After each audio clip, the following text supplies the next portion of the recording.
오늘 우리가 44장의 말씀을 읽어가는 날입니다. 이 44장의 내용 크게 세 부분 정도 나눠볼 수 있는데요. 첫 번째는 요셉이 형제들의 마음을 알아보기 위해서 또 한 번의 시험을 하는 내용이 나타납니다.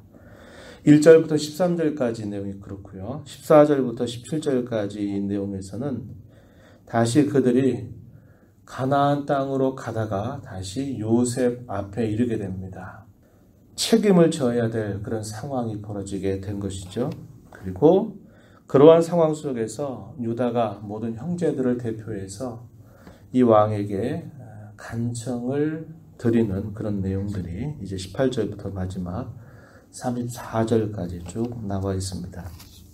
요셉이 형제들을 골탕 먹이려고 계속 이런 일을 꾸미고 있는 것이 아니었습니다. 첫 번째 애굽을 방문했을 때 양식을 건네주면서 그 양식을 들고 가는 자루 안에다가 가지고 왔던 돈을 그대로 넣어주죠.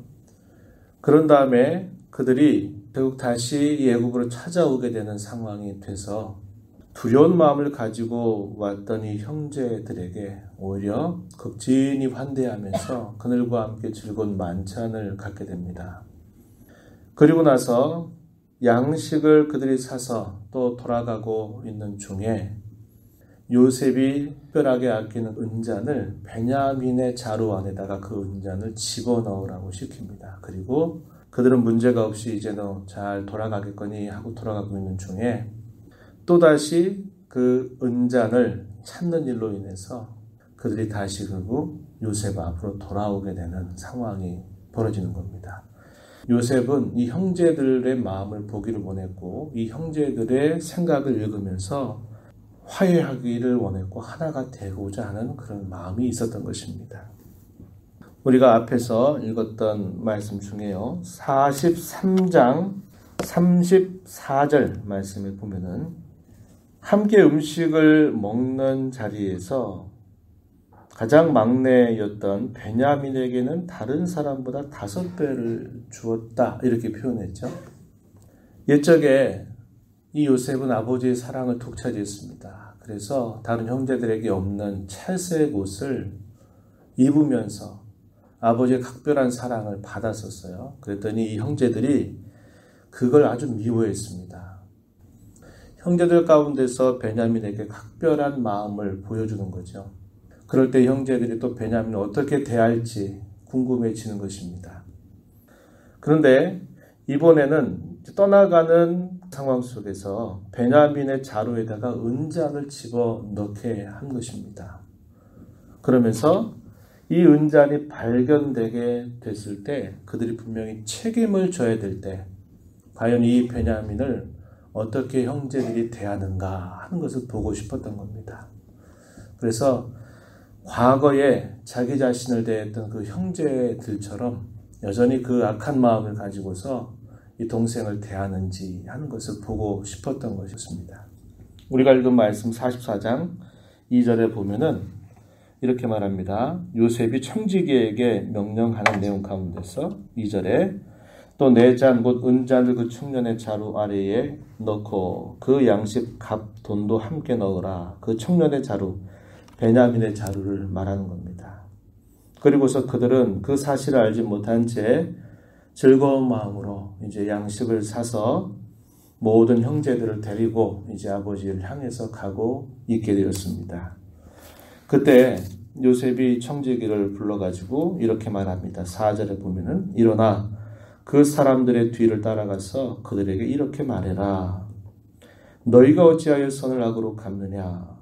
이것은 내 주인이 가지고 왔으면 늘 점치는 데 쓰는 것이 아니냐. 너희가 이같이 하니 악하다라고 이렇게 말해라. 그 말을 들은 청지기는 그들이 가던 걸음을 뒤따라가서 그들에게 그렇게 말하는 겁니다. 7절에 내 주여 어찌 이렇게 말씀하시나이까. 당신의 종들이 이런 일은 결단코 하지 아니하나이다.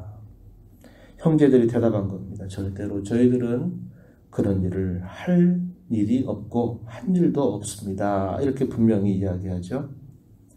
우리가 처음에 양식을 사러 갈 때 그 자루 안에 담겨 있었던 그 돈도 우리가 그대로 가져왔고 또 이번에 양식을 사러 올 때 필요한 돈도 또 가지고 오지 않았습니까? 이렇게 말합니다. 그런데 어떻게 저희가 도둑질을 하겠습니까? 이렇게 이야기한 것입니다. 그러면서 뭐라고 말하느냐? 9절에 당신의 종들 중에 누구에게서든지 그것이 발견된다면 그는 죽을 것이요 우리는 내 주의 종들이 될 것입니다. 분명하게 자신의 정직함을 드러내려고 표현합니다. 그때 이렇게 말해요. 그러면 너희의 말과 같이 하리라 청지기가 말하고 누구에게서든지 그것이 발견되면 그는 내게 종이 될 것이요 너희는 죄가 없으리라.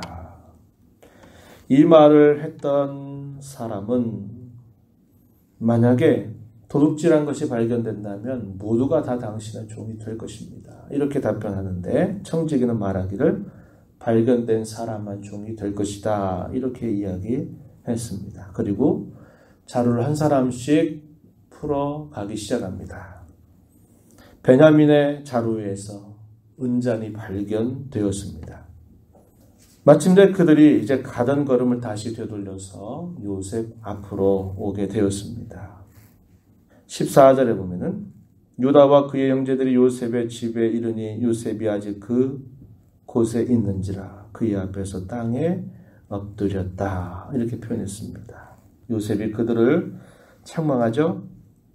너희가 어떻게 이렇게 이러한 악을 행할 수 있느냐. 그때 유다가 대표해서 말을 하죠. 16절 우리가 내 주께 무슨 말을 하오리이까? 무슨 설명을 하오리이까? 우리가 어떻게 정직함을 나타내리이까? 하나님이 종들의 죄악을 찾아내셨으니 우리와 이전이 발견된 자가 다 내 주의 노예가 되겠습니다. 이렇게 답변을 하게 됩니다. 유구무원이라 이 말이죠. 할 말이 없습니다. 분명히 그런 일이 없는데 그렇게 도둑질한 모습이 발견됐으니 한 말대로 더 이상 어떤 변명도 할 수가 없습니다. 우리 모두가 당신의 종이 되겠습니다. 이렇게 대답을 하는 것입니다. 유다는 그걸 통해서 뭘 보느냐. 분명히 우리가 그러한 일이 없는데 이런 일이 또 생겨나게 된 것을 보고 옛적에도 그러한 고백을 했던 것처럼 하나님께서 우리의 죄를 드러내셨다. 우리의 죄를 찾아내셨다. 이렇게 그는 고백하고 있습니다. 16절에서 그렇게 읽었던 말씀처럼 표현했죠. 하나님이 종들의 죄악을 찾아내셨다. 이렇게 말합니다. 아마도 옛적 같았으면 어떻게 대했을런지 좀 상상해 볼 수 있어요. 예전 만약에 20여 년 전 자신을 대했던 형제들의 모습을 보면 이렇게 대답할 수가 없는 겁니다. 저 베냐민이 또 이렇게 했군요. 아마 이렇게 말했을 것입니다. 그래서 책임을 다 그쪽으로 전가하고 그렇게 했을런지 몰라요. 그런데 지금 이 형제들의 태도는 그렇지 않습니다. 어쨌거나 뭐 상황이 어떻거나 우리가 말한 대로 그렇게 발견이 됐으니까 우리가 당신의 종이 되겠습니다. 이렇게 말하는 겁니다. 이들의 태도가 예전과 달라져 있는 모습을 요셉은 보았던 것입니다. 그러면서 이 유다가 자신에게 한번 말할 수 있는 기회를 달라고 요셉에게 요청을 하게 됩니다. 그러면서 그 내용이 이제 후반부에 계속된 말씀을 통해서 확인되는데요. 18절 이하에 보면 그런 이야기를 하게 됩니다. 유다가 대표해서 우리가 애국으로 다시 오게 되었던 그 경위가 어떠했는가 하는 것을 쭉 설명을 해주고 있습니다.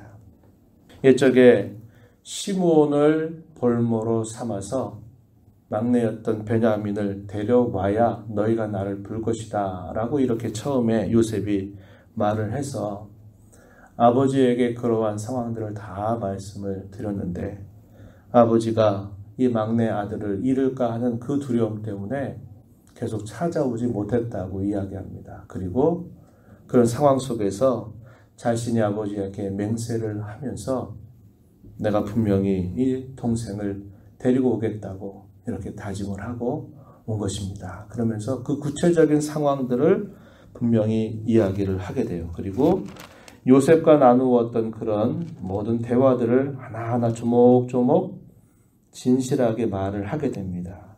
나누었던 대화 하나하나를 그대로 이렇게 이야기하면서 모든 상황이 이렇게 된 것입니다. 한 것들을 이야기해요. 그러면서 뭐라고 말하냐면 30절 가서 보세요.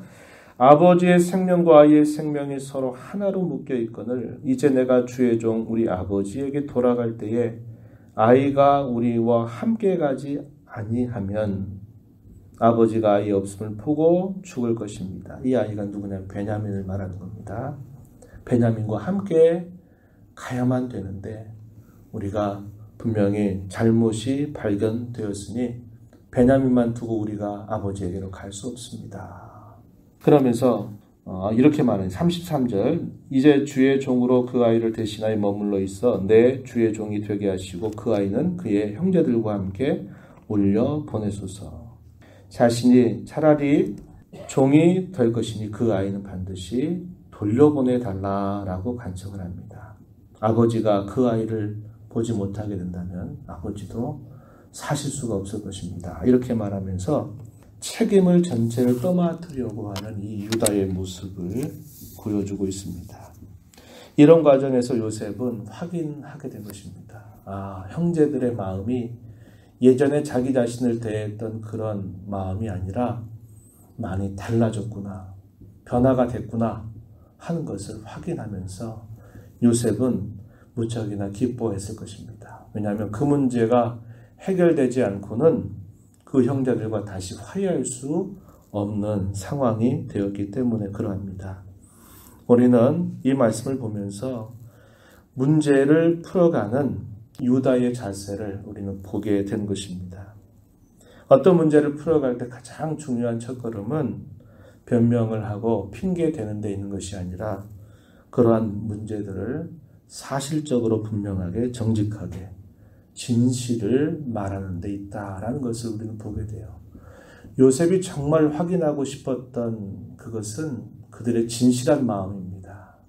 그걸 위해서 요셉이 어떻게 알 길이 없잖아요. 하나님은 사람의 마음을 꿰뚫어 보시기 때문에 굳이 뭘 시험할 필요가 없는 거죠. 다 아시는 겁니다. 그러나 요셉이 올 때 형들의 마음이 옛적에 자신을 대했던 그 마음과 지금 이 베냐민을 두고 대하는 그 마음들, 이런 문제 앞에서 형제들이 어떻게 하고 있는가를 보기 위해서, 테스트하기 위해서 몇 가지 이런 일들을 계획하고 하게 된 겁니다. 그런 과정에서 요셉은 형들의 마음을 알게 되었던 것입니다. 그래서 요셉은 이런 문제에 대해서 이제 마침내 더 이상의 시험을 하지 않으면서 이 형제들과 화해하게 되는 일들이 따라오게 됨을 우리가 읽어가게 될 겁니다. 어떤 문제를 해결하는 가장 중요한 자세는 정직하고 진실한 데 있다라는 것을 우리는 꼭 기억해야 합니다. 하나님 앞에서 우리의 삶을 가지고 늘 설 때, 하나님 앞에 기도할 때 우리의 모든 것들을 다 꿰뚫어 보시는 하나님 앞에 우리가 무엇인가를 숨기려고 하고 무엇인가 그것을 감싸려고 한다고 하는 것은 다 허망한 일들입니다. 하나님 앞에 우리의 있는 처지 그대로의 모습을 알고 계신 대로 그대로 하나님 앞에 우리 모든 부분들을 말씀드리는 것이 하나님과 우리의 관계를 화해하게 하고 하나님과 더불어 살아가는 일에 있어서 가장 중요한 일임을 우리는 잊어서는 안 돼요. 시편의 많은 기자들이 많은 삶의 어려움들과 많은 일과 사건들을 당하면서 그들이 하나님 앞에 기도하는 내용이 뭐냐? 하나님, 내 마음을 살피고 아십니다. 라고 고백하는 겁니다. 하나님 앞에 우리의 진실한 마음을 날 숨기지 않고 대하는 것 참으로 중요한 일이고요. 또 여기 요셉의 형제들이 서로를 대하는 그 마음 또한 마찬가지입니다. 변명하고 핑계대고 하는 일에 있는 것이 아니고 어떤 사실관계에 관해서 정직하게 말하는 겁니다. 그때는 힘들고 그때는 창피스럽고 그때는 체면이 구겨지는 것처럼 보인다 하더라도 사실을 사실대로 진실하게 말하고 또 그때의 생각과 마음을 진실하게 표현하는 것, 그것이 화해의 첫걸음이라고 하는 것을 우리는 이것을 통해서 배우게 되는 겁니다. 그리고 잘못한 부분에 대해서는 유다가 책임지죠. 그 벌을 그대로 다 받겠습니다. 정직하게 그것을 받으려고 하는 자세를 갖는 것, 하나님이 기뻐하시는 자세입니다. 우리가 누차 살펴보듯이 이런 죄 문제는 반드시 그냥 덮고 넘어갈 수 있는 문제가 아니라는 것을 우리는 배우게 돼요. 하나님은 그의 백성들에게 복을 주시기를 원하시는 분입니다. 그러나 그 백성들 가운데 자신의 그 죄 문제를 그저 덮고 은근히 넘어가려고 해서는 그 복을 받을 수 없는 것이죠. 그래서 하나님은 때때로 자기 자녀들, 자기 백성들의 그런 죄악들을 낱낱이 드러내셔서 그 죄 문제를 해결하게 하시는 겁니다. 그리고 나서 그들에게 복을 주시는 일들을 행하시게 됨을 우리는 배우게 되는 것입니다. 하나님을 대한 우리의 태도, 또 사람을 대한 우리의 태도에 대하여 오늘 본문의 말씀은 우리에게 분명하게 가르쳐 주고 있습니다. 정직함과 진실하며 잘못한 부분에 관하여서는 그 책임을 지려고 하는 그런 자세를 갖는 것, 그것이 참으로 성도다운 모습임을 배우게 됩니다. 저와 여러분 이러한 삶을 주 앞에서 살아가게 되기를 진심으로 바랍니다. 하나님 아버지 감사합니다. 이 새벽 시간에도 저희들을 불러주셔서 또다시 찬양하며 말씀의 귀를 기울이며 또 기도함으로 이 하루를 살아가게 해주셔서 감사합니다. 우리의 마음을 꿰뚫어 보시고 우리의 마음의 무게를 재어 보시는 하나님 앞에서 진실하게 우리의 모습을 언제나 고백하고 성찰하고 살펴가는 것, 하나님을 섬기는 가장 중요한 자세일 것입니다. 사람과 사람 사이의 관계에 있어서도 역시 우리의 마음을 속이지 아니해야 될 것이며 사실을 사실대로 말하고 인정할 줄 아는 자세를 가져야 됨을 배웁니다. 아버지 하나님, 진실하신 하나님을 섬겨가는 하나님의 자녀들인 저희들, 하나님 앞에서 모든 사람들 앞에서 이러한 태도와 마음을 가지고 살아가도록 저희들을 인도하여 주시옵소서. 은혜의 보호자 앞에 나와서 또 은혜를 구하면서 이 하루를 시작한 모든 이들에게 풍성한 은혜를 베푸시고 성령께서 함께하여 주셔서 저희들로 순종하고 결단할 일들이 무엇인가를 또 깨우쳐 주시고 순종케 하여 주시옵소서. 예수님 이름으로 간절히 기도하옵나이다. 아멘.